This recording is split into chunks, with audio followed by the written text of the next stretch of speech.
Rocket Man is on a suicide mission for himself. New warning of all-out war. A first-strike nuclear attack. For decades, relations between America and North Korea have run from tense highs to some interesting lows. And then we fell in love. But what happens when two superpowers decide that enough is enough? With more destructive nuclear technology available now than ever before, the scope of this war could almost be biblical. Those old duck and cover drills are useless now.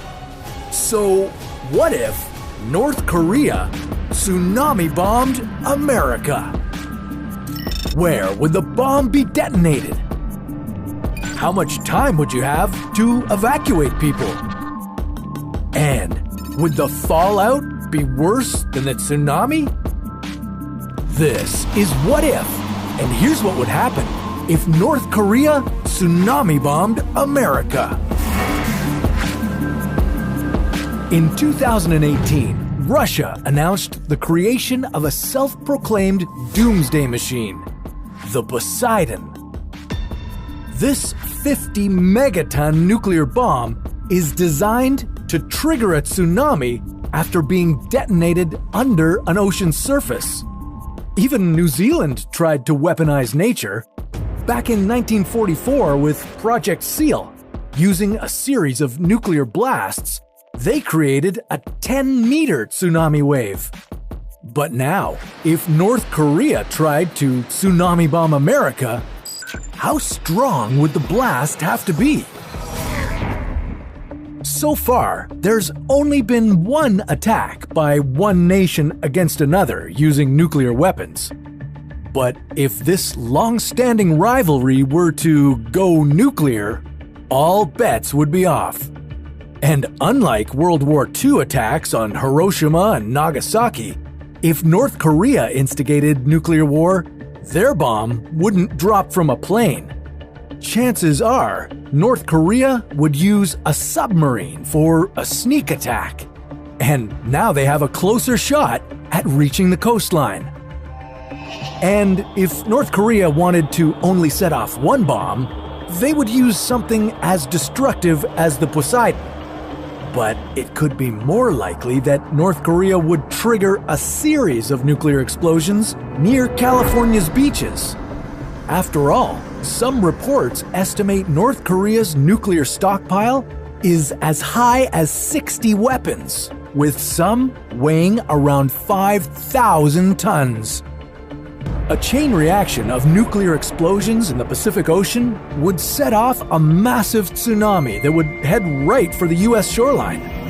Due to the prevailing winds, heavily populated areas like San Francisco and Los Angeles might be the primary targets in this apocalyptic war.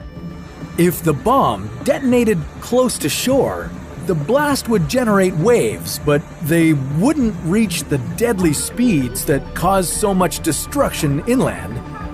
The size of the wave would depend on how much water the bomb displaced on the ocean floor. So, if the bomb or bombs were to explode in deep water, the tsunami could reach speeds of 805 kilometers per hour. And while this would be much more destructive than a bomb detonated closer to shore, it might give some people time to evacuate, around 15 minutes. If you're still around after that, you'll need to seek shelter from the onslaught that's coming. After all, a tsunami isn't one wave, it's multiple waves coming one after another, each one carrying a little less energy. And it can last for up to 2 hours. This would destroy buildings, homes, cars, and anyone in its path. A natural tsunami spreads disease, with salt water flooding aquifers and sewage pouring over farmland and city streets. And now, add the threat of nuclear contamination in every drop of water, you'd have a serious threat to all life, human and otherwise. It would leave the ocean sediment irradiated. Even the rain could threaten your health. And if the waves haven't torn apart the vegetation, the nuclear fallout would poison the food supply. So, if a tsunami bomb attack were to hit now, how prepared are coastal cities? Well, in the year 2011, the Fukushima nuclear disaster in Japan put the world on edge.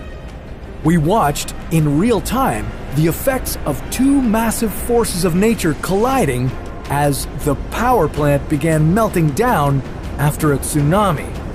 The United States Geological Survey simulated a tsunami starting off the coast of Alaska and hitting Los Angeles, with the same force that the 2011 tsunami hit Japan. The study showed that waves of 1 to 3 meters could flood Long Beach and surrounding areas.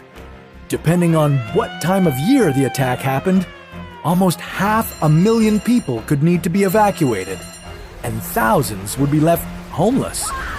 The damage from the tsunami alone would reach around $8 billion. But that pales in comparison to the loss of human lives that we could expect. The death toll in Japan reached around 20,000 people. And if America were caught off guard in a tsunami bomb attack, the loss of life and destruction could be just as devastating. But as chilling as this situation might be, the reality is that military strategists think that this plan is not destructive enough. To fully use a nuclear weapon's horrific effects, it would be better to detonate it over land, not in the ocean. So let's think even bigger. Like, what if we detonated an antimatter bomb on Earth? Well, that's a story for another What If.